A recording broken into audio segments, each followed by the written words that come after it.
नमस्कार 4 PM पर आप सभी का स्वागत है। दोस्तों, एक बार फिर इंसानियत को शर्मसार करने वाली घटना सामने आई है।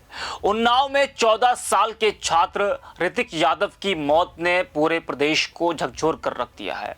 और अब सवाल सिर्फ एक मौत का नहीं बल्कि उस सोच का है जो जाति और ताकत के नशे में इंसान की जान की कीमत तक भूल जाती है। विपक्ष कह रहा है कि दलित, पिछड़े और मुस्लिम समाज को निशाना बनाया जा रहा है। जी हाँ दोस्तों, अभी हाल ही में काकोरी पेशाब कांड आपने सुना था, जिसमें एक दलित बुजुर्ग से पेशाब चटवाने का आरोप था। इस पर जमकर बवाल हुआ, जमकर सियासत हुई। वहीं इसी हफ्ते उन्नाव की एक घटना है जिस पर जमकर बवाल मचा है। सियासी दल इस घटना को जोर शोर से उठा रहे हैं। उन्नाव की घटना में आरोप है कि 14 साल का छात्र ऋतिक यादव की मौत त्रिपाठी परिवार की प्रताड़ना से हो गई। गलती सिर्फ इतनी थी कि जब कुत्ता उस पर भौंका तो उसने कुत्ते को गाली दे दी थी, जिस पर उसको मौत मिली। अब इस घटना को भी विपक्ष जोरों से उठा रहा है और यह कह रहा है कि छोटी बिरादरी, पिछड़ों और एक समुदाय को बीजेपी सरकार में निशाना बनाया जा रहा है। ईटीवी की इस खबर को आप देखिए, लिखा है कि कुत्ते को गाली देने पर छात्र की पिटाई, किशोर ने दी जान, परिजन बोले बेटे को चटवाया जूता, टॉर्चर करने से हुई मौत। दैनिक भास्कर की खबर है कि जिसमें लिखा है कि चाचा ने गाली दी, 14 साल के भतीजे ने सुसाइड किया। उन्नाव में स्कूल से लौटते समय कुत्ते को लेकर विवाद हुआ, घर आकर जहर खा ली। तो अलग अलग खबरें चल रही हैं। परिवार का आरोप है कि बच्चे को करंट दिया गया जिससे उसकी मौत हो गई। वह कुछ अखबार और कुछ चैनल्स हैं वो बता रहे कि बच्चे ने सुसाइड किया है। जी हाँ, उसको इतना प्रताड़ित किया गया कि उसने सुसाइड कर लिया। लेकिन अगर सुसाइड किया तो क्यों किया, क्यों ये कदम उस बच्चे को उठाना पड़ा? इसकी सच्चाई जानने के लिए हम इस पूरी खबर को जानते हैं और परिवार क्या कुछ कह रहा ये भी हम सुनते हैं। उन्नाव के सदर कोतवाली क्षेत्र के हिंदू खेड़ा गांव का ये पूरा मामला है, जहां एक 14 वर्षीय छात्र ऋतिक यादव की मौत हो गई। परिजनों ने शव रखकर न्याय की मांग करते हुए जमकर हंगामा किया। ऋतिक यादव जो कक्षा 9 का छात्र था, 17 अक्टूबर की रात बरगदिया बाबा मंदिर से भागवत कथा सुनकर घर लौट रहा था। परिजनों की ओर से पुलिस को दी गई तहरीर के अनुसार 17 अक्टूबर की शाम को ऋतिक गांव के पास स्थित बरगदिया बाबा मंदिर में भागवत कथा सुनने गया था।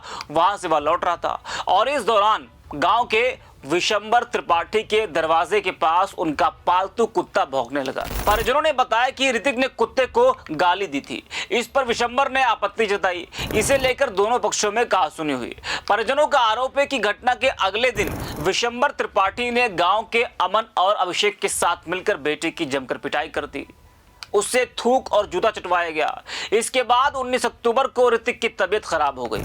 उन्नाव जिला अस्पताल में उसे भर्ती कराया गया। वहां से चिकित्सकों ने उसे हायर सेंटर रेफर कर दिया। परिवार के लोग उसे वहां लेकर जा रहे थे। इस बीच रास्ते में ही ऋतिक की मौत हो गई, जिस पर जमकर बवाल हुआ। वहीं सीओ सिटी दीपक यादव ने बताया कि 21 अक्टूबर को श्रवण ने कोतवाली सदर में तहरीर दी। बताया कि विशंबर त्रिपाठी ने अपने साथियों अमन और अभिषेक के साथ ऋतिक यादव को प्रताड़ित किया। इसके अगले दिन सुबह 11 बजे ऋतिक यादव ने आत्महत्या कर ली। कोतवाली में आरोपियों पर मुकदमा दर्ज किया गया है। पुलिस जांच कर रही है। अब इस पूरे मामले ने तूल पकड़ लिया है। विपक्ष बीजेपी सरकार पर हमलावर है। आप सांसद संजय सिंह ने एक्स पर पीड़ित का बयान शेयर कर लिखा है कि उन्नाव ऋतिक यादव की मां का बयान सुनिए। उनके बेटे का अपराध यह था कि वो भागवत कथा सुनकर आ रहा था। विशंबर त्रिपाठी के कुत्ते को भौंकने पर गाली दी। मां का आरोप है कि विशंबर त्रिपाठी द्वारा उसको पैर धुलवाकर पानी पिलाया गया, सिर में बिजली का करंट देकर मारा गया। लेकिन पुलिस मामले की लिपापोती में लगी है। परिवार की तरफ से दी गई तहरीर बदलवा दी गई है। यही है योगी राज में जंगल राज का कानून। वहीं सामाजिक कार्यकर्ता डॉक्टर लक्ष्मण यादव ने भी पीड़ित का बयान शेयर कर लिखा है कि यूपी के उन्नाव का यह मामला योगी राज की क्रूर सच्चाई को उजागर करता है। ऋतिक यादव की गलती सिर्फ इतनी थी कि उसने ऊंची जात के विशंबर त्रिपाठी के कुत्ते को भौंकने पर गाली दी। इसके बदले उसे अपमानित कर पैर धुलवाया गया, वही पैर का पानी पिलाया गया और करंट देकर मार डाला गया। पुलिस ने तहरीर तक बदलवा दी। यही है जातिवादी सत्ता का चेहरा, जहां न्याय नहीं सिर्फ जात और जुल्म बोलता है। तो विपक्ष बीजेपी सरकार को घेरने में लगा है। अब सुनिए जरा कि जो परिवार के लोग हैं वो क्या कुछ कह रहे हैं, वो भी आपके सामने है। हम तब उनको धमकाया विजय त्रिपाठी ने गाली देते हैं रोज। बोला चाचा हमने गाली आपको नहीं दिया है, हमने कुत्तों को गाली दिया है, हमने कुत्तों को गाली दिया है, आपको गाली नहीं दिया है। वो जानता भी नहीं। हमको दौड़ा था तो हम गाली दे, हमारे मुँह से निकल रहा है गाली। और आपको चाचा हमने गाली नहीं दिया है, तो पहले नहीं हमको गाली दिया, हमको गाली दिया में इतने अंधे हैं कि किसी को देखता है। तो पकड़ के अंदर बंद करके उसने विजय त्रिपाठी ने मारा, टॉर्चर किया। अब ये घूसन मारा है, अंदरूनी मार दिया है। बेटे ने पेट चिल्ला रहा था, कुछ नहीं था, पेट चिल्ला रहा था।